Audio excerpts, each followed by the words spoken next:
Yo.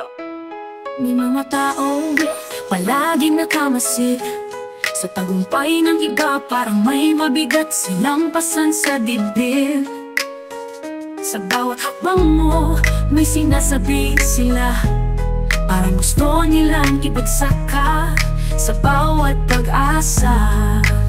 Mga inggitero parang ulap na maitim, binabalot ng masama ang kanilang isipan.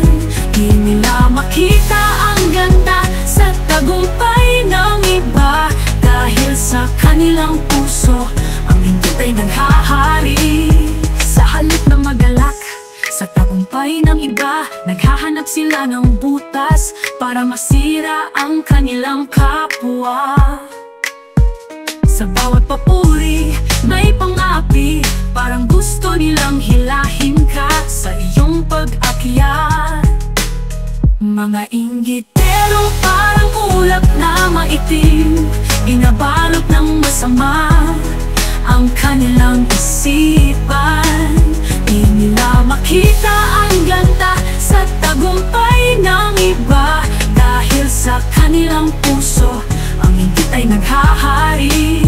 Huwag kang mag-aksaya ng oras sa mga inggitero, mag-focus ka sa sarili at magsikap ng gusto ang kanilang inggit. Huwag mong hayaang makaapekto, magpatuloy ka sa iyong landas at huwag kang matakot. Mga inggitero parang ulap na maitim, binabalot ng masama ang kanilang isipan. Di na makita ang ganda sa tagumpay ng iba, dahil sa kanilang puso ang inggit ay naghahari.